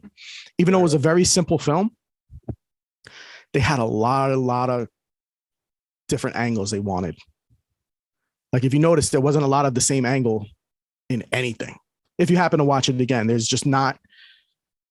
I think he might have used the same axle. On Freeway, I'll double check and check it out to kind of follow up and I'm not sure if he still has. I'm not sure what he has going on with the film, but I do want to reach out to him, to set up a one-on-one, do a podcast. But I really think between a few of the filmmakers, if everybody combined their story, they have an actual show, and they can expand on their stories indirectly because they all had a lot in common. I know I've seen a lot of the ones that were playing, because I looked over like the list of what you had as selection, like official selections. Right. And because 00 was been since January 2022 up until yours was in February, right? Was it the end of January? We did actually the premiere following January 23. Yeah, that was it. So it was the year. Well, we started in November of 2021. Oh, because it was because I filmed my next one. I remember the day we started filming. I have a film called Star-Crossed, which is on the festivals now. It's been like 2 weeks. I think we had like 6 out of 7 selections so far. Gotcha. But we were filming that, and I remember getting notifications that 00 was selected too. So it was probably November. We filmed that December 1st, 2nd, and 3rd, 1st and 2nd of 2021. So 00 was probably November of 2021 till then. And I remember seeing a lot of those films that were in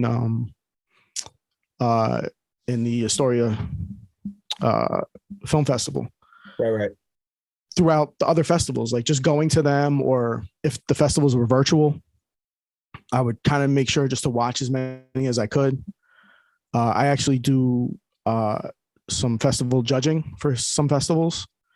So on Film Freeway, if I'll watch some of them, like if they assign me to watch, 10 of them, then I'll watch the 10. And some of them happen to be from in yours. Other festivals that you were actually watching. So it's a tight community, New York City. And I noticed there was some that weren't from New York City in yours. There were actually a couple. They were from New York. They just weren't filmed on location. Okay, because I seen one. I think I don't know if I don't want to say the guy's name or anything, but I think it was Florida.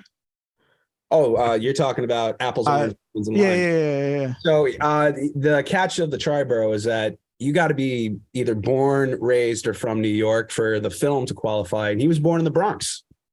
Oh, the film. Okay. I thought it was like, filmed in New York kind of thing. That's one category or Gotcha. One qualification category. Gotcha. So yes, if you are from here, then this is a resource for you, because eventually you're going to come back home. Oh, I try to stay in New York for everything. And I don't know how, but he's got like over 50 wins across like the United States right now. Yeah, so I went up right before was it right before or right after? It was supposed to be before, but it was wound up being the after. I was actually up against his film in another festival. Oh, like we were like that short film. Yeah. So and that was the other thing that kind of bothered me. His film ended on the feature deadline because it was like a solid 40 minutes of film, or was it 43 minutes of film? And I know it was under 45, right? It was definitely under 45 because he was up. I think I went up against him a couple times for short film. So I think it had to be pretty much under 45. Probably right on that border.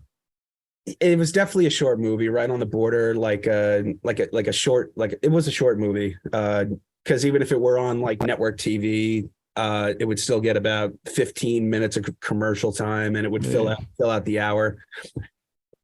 But no, like that was actually, it was just I think it was a sweetheart of a story. The acting was perfect in so many different, in so many different ways. The casting was right. The story was funny, like in kind of like, I don't miss college at all. I don't. I never went, so I can't tell you. I never was supposed to go. I only went to college because I needed health insurance, and then I found acting. That's my story. Hey, whatever took you there, right? It did, thank God, because I always wanted to try it, just never had the courage to do it. I think I went to Nassau for like 2 weeks. Oh, community college? Community college for like 2 weeks. I was like, nah, I can't. Yeah. I did. I took a creative writing class. And I remember the first assignment was we had to write like a story or whatever. And they gave us a topic.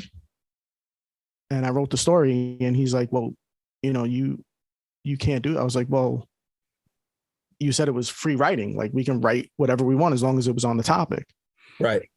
He's like, yeah, but you can't use that type of language. And I was like, it's a story. Oh, so he was censoring you, or just kind of like, yeah, like it was like, there was a little language heavy, and actually that's why 00 got a lot of virtual showing. Cause a lot of festivals were mixed, half virtual, half in person. Oh, I see. So there's a bigger one in New York that it got accepted to, and they were like, we don't have an all R block. A rated R section. A rated R. We don't have an all R section. So a lot of it is PG, a lot of it's PG-13 mixed with some like soft R. You are actually in a rated R category. I don't think I did that on purpose because I didn't think about that, but you were. Like it was a similar genre, but also a similar energy to the entire thing. And everyone that I've been to didn't do that. So I had one that we went to, and I get there, and it was like we were the last film in the block, so there was like 6 or 7 shorts in the block, right? And it was all like very soft, meaningful, very heavy piano track type of movies. Like one was dealing with like this guy, and like they were all based on a true story. So like this guy's father died, and all kinds of heavy films. And then at the last one comes, my film, which is there's heavy metal, there's girls with guns, there's like hardcore rap, there's a lot of cursing. Sure. And as I'm watching, everybody in the thing's just sitting there like this. So like, I guess it kind of took everybody out of that zone that they were in. And during like the questioning, not one person had, like, I've been to like a dozen festivals with 00. Everybody had questions, whether it was on the panel or, they come up to me afterwards. Everybody avoided me. They didn't want to talk? Nobody said anything to me the entire time. And I mean, it was not a vulgar film by any definition, not at all. But you know what it was too? I did not change a lot of the dialogue. So like a lot of the dialogue was meant for men. So like you had one of the girls suck my dick, whatever. And I don't. And I thought it was funny because that's real life, I think, in the heat of it's a New York thing. A girl tell you to suck your dick, no problem. It's a New York thing. Demi Moore, she was G.I. Jane. She told I forget the actor's name, but she told like one of the SEALs like suck my dick. Yeah, so but like I think I just offended everybody in that. And you know what it was? I think it was just the block that it was in, and it happened multiple times. There were like kids in this theater or something? No, it was like older. It was like an older crowd, and it was like but you know what it was? The movies before it, they were just 180 to this one. Like, because I really wanted to make this one more feel like an action movie without the action. Right. Because I obviously can't afford the action, but, I wanted to give it that feel. It was, you had some, there was a lot. There was a lot of movement, even with the stillness, Mm-hmm. If that was more of like a totally different story that lends to an entire season of like a backstory to that clip, like I'm actually excited to see season one. Especially if you could keep the same cast, and No, I would love to. they don't want to do it. No, I've had 3 meetings for it. One with two with like smaller production companies and one with like a major streamer. And it's set throughout 4 decades. So basically what it's about, the real show, what it's about is in the 70s, 80s, and 90s, there was rumors around New York City that the mob and like big time drug crews used to fund group homes throughout the city, and they would use those kids as mules, workers, and whatever it was. So that was like the rumors in the 70s, 80s, and 90s. So it's based off of that. So the lead character was a girl who grew up in a group home sponsored by the mob. And she wound up working for the mob and this, and that. And so it takes place in the 80s, the 90s, 2000. So it follows her whole entire journey to dealing with her now as a crime boss, as a mom in the suburbs. So it kind of follows that whole thing around. And the music, the timepiece sets, and it was just too much money for them. Well, every single meeting I had said it was a little too much money to bank on something like that. If I was able to come down on the set pieces that I had in mind, because my outlines are basically scripts for each episode. Like my outlines are long. So you figure an episode's, I think I've had, the shortest one was like 48 pages. The longest one was like maybe 90 pages, which is like a full feature, but that was the finale. Right.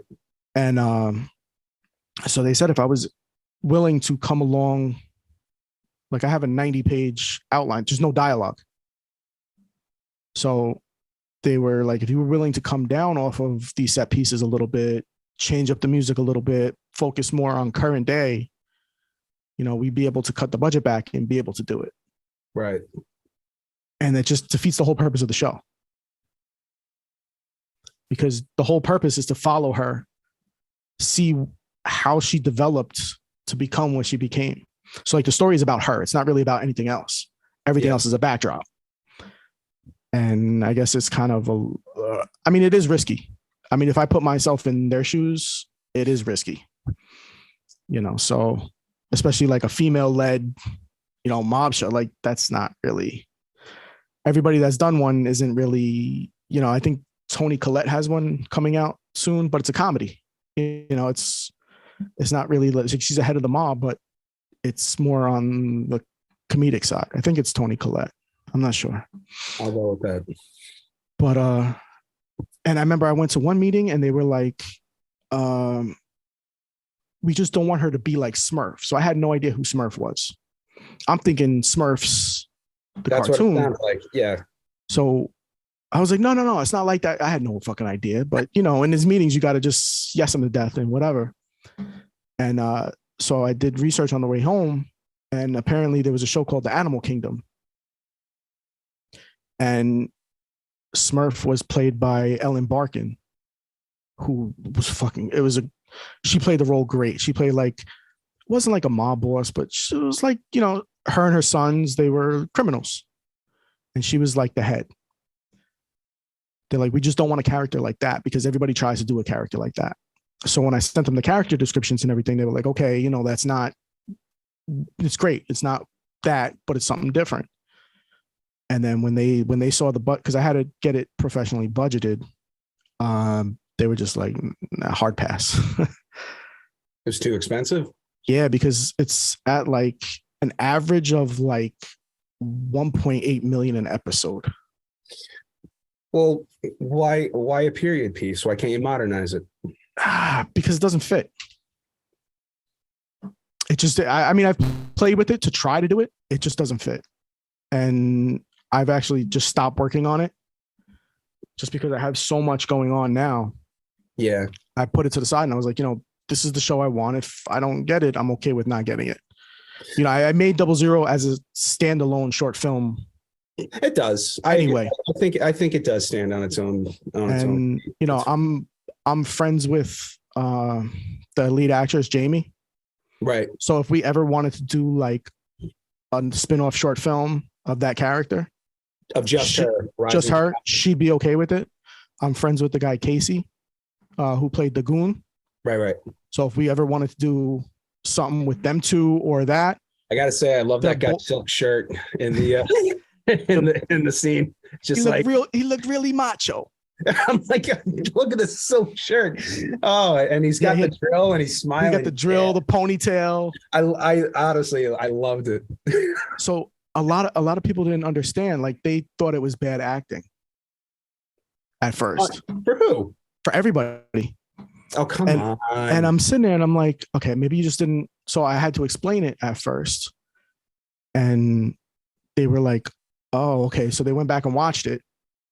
And once they watched it a second time, they picked up on it. So basically in Double Zero, everybody knows something another person doesn't. There was a lot of back sub story, like different motives, coming from every single direction, So everybody was like, oh, the guy was acting very stiff. I was like, yeah, because he knows he's going to kill each. I just gave away the movie, but whatever. Like he knows what he has to do. He didn't So- give away the movie. Everybody So, so it's just him. So it's him acting like he doesn't know what he's going to do. So the girl knows that she set everything. The Vivian, the brunette who plays Diana. Everybody's like, oh, she has crocodile tears and, that's bad acting. I was like, no, but she set everything in motion. She knew she was going to eventually blame everything on the blonde girl. The Right. blonde girl just happened to stand up and take blame for it. So she didn't really need to throw her under the bus. So she set everything in motion. So of course she's It seemed acting like she kinda didn't. orchestrated the whole thing. Yeah, she did. She did. Yeah, Yeah. the brunette orchestrated the whole thing. So, it's kind of like the only one that didn't know what was going on was the blonde, Olivia. So she had no idea that this one set it up. And she indirectly made it seem like it was her idea the whole time. Yeah, she took the blame for it.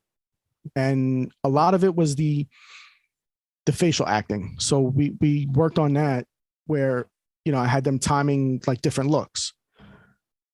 And then we went through the footage. So I actually wound up, I was going to edit myself. I was actually supposed to DP and edit, but I wound up getting injured and I couldn't hold a camera. Oh shit. And I couldn't sit at a desk long enough to edit. Like my arm started going numb. Oh, come on. So that's actually why we're over budget. Otherwise, we would have been significantly under. But I had to send it out to an editor. And then by the time he got it back to me, I wound up tweaking and, creating a little more attention to it because we went back and forth maybe like 20 times. And I was like, you know what? I was like, the way it is fine. Just send me everything. And instead of going back and forth with him, I was just like, I'll just recut it the way I want to. At least he has, the bass and everything down, for the most part. Like I didn't really have to do much fixing it. Sure. But like there was some things where I wanted more tension. There was some things where I wanted quicker cutbacks to this character, to that character, just to build. And he just wasn't understanding it. I see. So like I tried like explaining it to him. I just couldn't sit and actually physically do it to show him. But I think it took him like 6 months to edit. So by the time he got it back to me, I was all healed up. And I wound up just fixing it. But I had to go through other footage and get certain looks that I wanted to time to create more tension. Yeah. And they just happened to give the look that I needed at the time in another scene. And I just took them all and it worked out well. Fine. No, yeah. It is. Yeah, What it is. but yeah, those actually weren't even the first choices for the actresses. You What mean happened? you had them casted for others? There was 7 different Olivia and Dianas. What happened was I put out a casting call and we got some answers back and I hired 2 girls and one of them got COVID. Of course. The other one was like, I'm not following any protocols. I was like, listen, this is what the insurance requires. I was like, personally, I don't give a fuck what you do. This was before that. I see. So this wasn't even on set. This was like in the initial Zoom meeting where to hire. I was like, on your own time, I really don't give a fuck what you do.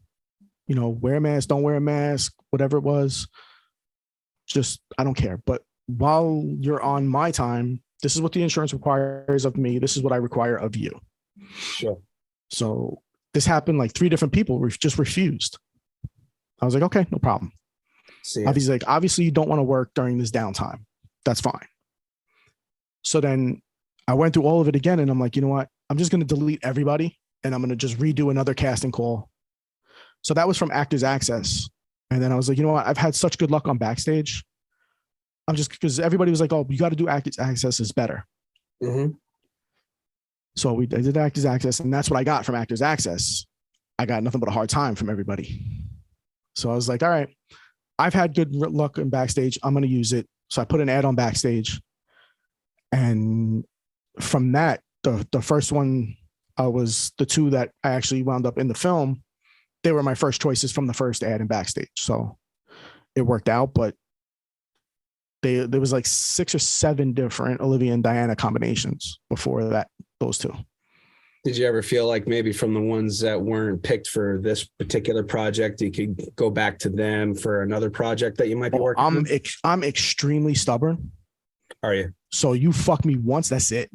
Oh, no, I don't mean like those 3. Oh, those 2. Oh, I meant like as far as like the other casting opportunity, like from the other girls that just. Oh yeah, definitely. Role. Definitely. I have actually a long, like, I guess, Google Doc file of just people that I'd eventually want to, I have like their headshot, and like I have a great, I mean, I don't want to give away any secrets, but no, you have them like in your back pocket where this they would work well for this, maybe yada yada. Yeah. I have a grade. I have their headshot next to them. So it's actors and actresses, both. So, if I ever need somebody, like I've done it. We recently I shot a short recently where it was all that. Like I didn't hold any auditions. I remember her. I remember this guy, so I'm going to hire him, bring him on. I like working with the same people. So if I could, I would bring the same people on everything, but it doesn't look right. But on one of them, I worked as a DP on a web series in September. So I was like, I think it's like a 6-episode web series, and the same actors and actresses were in every episode, just different characters. So they use the same. They use the same people cast, just different roles. And one of the girls was really good. I like, her, just how she was able to just transform herself in different roles and not feel the same. Whereas a lot of the other ones, it kind of felt similar, or I just didn't get a good enough vibe from them on the set. Right. So I wound up just contacting her. I was like, hey, I'm shooting something, do you want to come on and play this role? She read the script. She's like, yeah, I'll come down. So I've done that numerous times where, if I DP something or if I do sound or something, I pick up on somebody that, I think is talented. Right. I'll just get their number or get their email or social media or whatever and just contact them. The next thing you know, you guys are making a film. Yeah. And she's going to be in my web series also. So the web series, did you have a streaming platform already lined up to like cover everything? We were probably just going to do YouTube, but we're not 100%. If we can get it done in a timely fashion, sure. We might just do it on Amazon, or we could just do YouTube. We're kind of, everybody's involved. So everybody's on as a producer. Okay. So I'm technically the showrunner. So obviously, the final decision would be mine. Right. But everybody has input on everything. They had input on their scripts. So the actors have input on their story. So you want to like, okay, I get it. You just, so it's like a full collaboration. Yeah. So like a theatrical piece that you're like working on together to create a character, create a story. So nobody knows what anybody else's story is about. So they're all part of the same, like, they're part of the same same world, but world, they come from different backgrounds, yeah. somehow lend to one another's story moving Yep. forward. So I Very actually cool. sat with one character last week, and we knocked. So a lot of them are different genres, also. So obviously there's no horror in it because it's you can't do a horror in the website; it just doesn't fit. But some are like really dark dramas, Okay. and one of the actors is a stand-up comedian. So we figured everything is dark. Everybody wanted their episode more dramatic, a little darker, more dramatic. That's how they wanted it. Right. And he's not an actor. So he's like, maybe I should just stick to comedy since that's what I'm good at. It's like, all right, we'll sit and we'll write. So we sat. So I outlined the story for him. I was like, this is what the story is going to be about. Right. So me and you, we're going to sit and we're going to go back at each other. And that's how we're going to create the dialogue. So we had the scene where he's playing video games. Okay.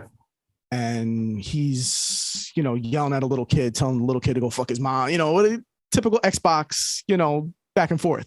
The Degenerates, like yeah. movie where that was the opening scene of a short film. Yeah. So I don't play video games. So I needed him to tell me what works. I would have to get my brother for something like that, saying, what do you guys talk about when you're like angry at each other? That's exactly what I had to do. So I was like, his name is Pat also. So I was like, Pat, I don't play video games. So I don't know the terminology. I don't know. All I know is from what, other people tell me, like, there's a lot of little kids cursing on there.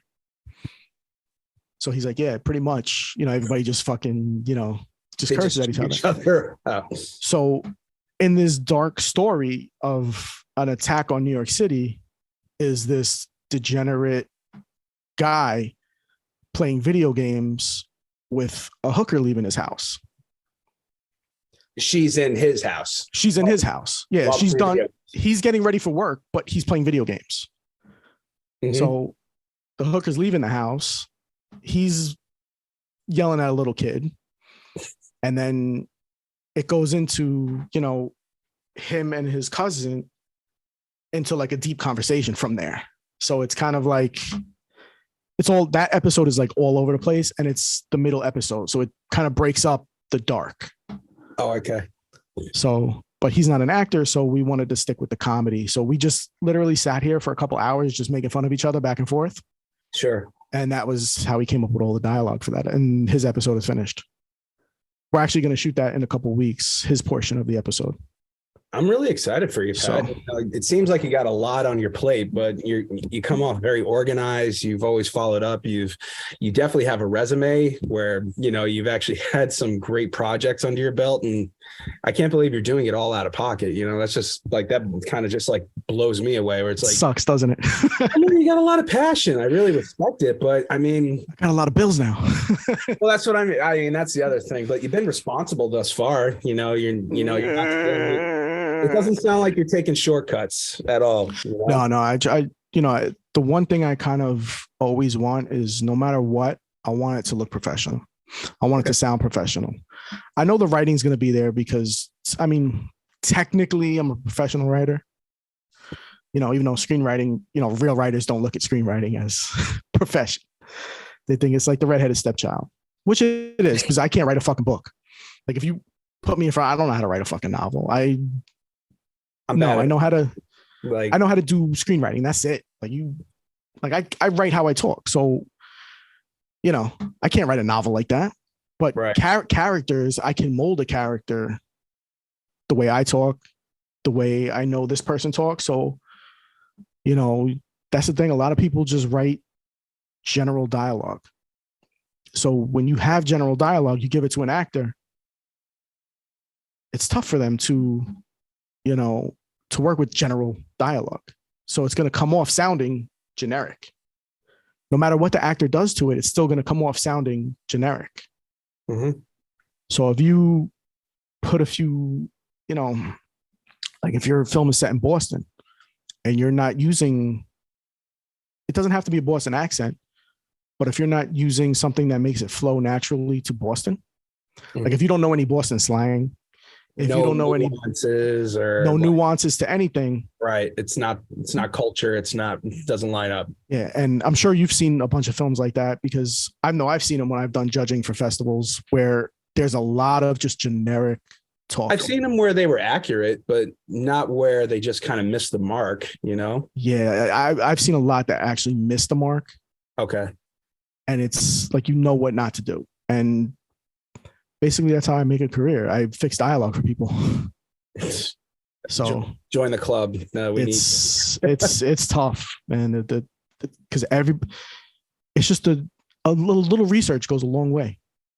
And a lot of people just don't. They hear it in their head and they start typing. But like, you're on the East Coast, you're dropping the G, you're dropping the R, you're doing this, you do it, and it never happens. And as a writer, like, you need to give the actor as much to do with as he can. Yeah. So he might not realize that he's not dropping a G because the G's in the script. So he's, memorizing the numbers off the script, and it might slip out, or he might not realize, hey, this is an East Coast project. Let me, drop the G, or, it just might slip through everybody's crack. And then it comes off, not authentic. False. Yeah. So it's tough. It's tough, man. It's a thing a lot of like indie filmmakers just don't pay attention to, unfortunately. Not really taking pride in their work, or not really following through. Not following through. Yeah. Like, I want to make sure everything is, it's going to look good. It's going to sound good. It's, dialogue is going to ring authentic. You might not like the story, and that's okay. Not every story is for everybody. Like, you don't like the story. That's, it's cool. But you can't tell me it's not good. Accurate, doesn't look good, doesn't sound good. Right. It's going to look professional. Even though 00 only cost me $3,200. It looked like you put a lot more into it, not going to lie. Yeah. Like, great job. We went up against films that it's a job. We went up against a short that cost like $140,000 in one festival. And I'm like, what? There's got to be some kind of levity here where, like, it opened up with like a known production company. It's like T-ball versus minor leagues. Like, come on. Like, nothing. Like, they had helicopters, they had car crash. Like, I understand. It's at the end of the day, it's a short film. There's no tears. Like, I understand that, but like, I'm sorry. I don't mean to laugh, but it's like, come on. It honestly, like, in that little block of festival. So I stayed the whole day. It was like probably 8 hours. That was one of the 140,000 was probably one of the worst films of the block. It just didn't make sense. It was just over. The goal of a movie, first and foremost, to me, is to entertain, right? So you want to be entertained first, sitting down. Right. Anything after that is just gravy. So, if you want to get entertained, and then as a writer and director, you want to make the audience feel something. Right. So you want to entertain them. You want them to feel something. They could feel anger. They could feel hatred, happiness, whatever it is, you want them to feel something, right? Mm-hmm. That film did none of it. Yeah, that was cool. It was car crashes. The story was bland. How many drone shots are you going to put in one movie? It's not a Michael Bay movie where there's 1,000 drone shots coming. It was a 17-minute film, and it felt 15 minutes too long. Like, everything was done in the first 2 minutes. The rest was a shootout. It was a helicopter chase. It's a lot. Like too much. I mean, if it was like a proof of concept for something, then that's great. Star Wars on Earth. But for you can't expect the average filmmaker who's just starting out or doing it for fun or trying to test out the waters to see if they actually like it to do it as a career. You can't expect them to compete with that. And, to certain filmmakers, that might be the end all. Sure. Like, they may be like, I can't fucking compete with this. Like, even though their film might've been better, I can't compete with this. So they give up. And I've seen it happen a couple times to very talented people where they just gave up because of a bad experience. Yeah. And that's like an experience that can really turn somebody off. Yeah. Getting jaded sucks. It does, man. Like the kid I did the feature with, Into the Valley, Nick, because of that one little mistake we made on the paperwork, it kind of turned him off to the whole thing. Like he's just like, You put too much into it, and if then that one little mistake cost us, a career, what the fuck? So he kind of, I mean, he's doing good for himself now. He works like IT. He could work from home. He travels the country, So he's doing really well. He doesn't write anymore. Want to come back. Doesn't want to come back. I've like, Nick, I'm shooting something. You want to come on set? Check out the script. You want to come? Maybe. He's like, nah, I just don't want to. And it's upsetting because the kid was like really talented as a writer. Sure. Very raw, but like really talented. Like he knew how to get everything done, and it just sometimes you just need time. Work it out. Like get good at something else. And honestly, I've left this business more times than I can remember, but somehow I always ended up back, and here we are. So it sounds like you're doing good. I don't know if I'm doing good. I don't think I'm doing so bad. It's unheard. It's not unheard of, but it is unheard of. Like this club does not exist anywhere for what it is thus far. And I know it's going to grow. I know it's going to expand. And it's literally I don't know, like it's a club. Like I don't know how else to explain it. It's a filmmakers club. Like we need money. Okay, we got a nonprofit. Let's ask for money. Good. What do we got? Scripts? Not yet. Okay, let's create a writer's room. What else do we got? Well, everybody has their own equipment. So good. Let's create a database where everybody sees who people are and what they got. Okay. And that's where we're at so far. And sounds good.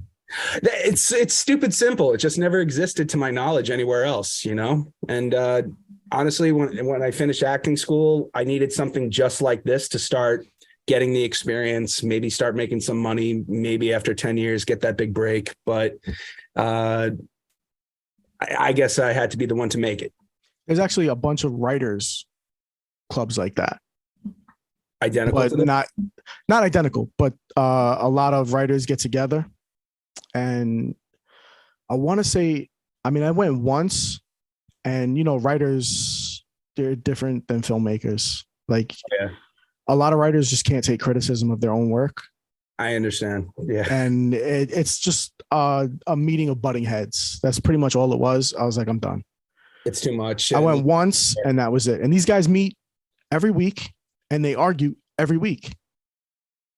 Then they keep coming back. I'm just, I don't know. And I've seen some stuff that they've put out, and it's not really, they spend too much time arguing. They don't, they hired filmmakers. Yeah. They go out and they take my hire. I want to see it just to, okay. I've seen two of them. I actually wrote a script for one of them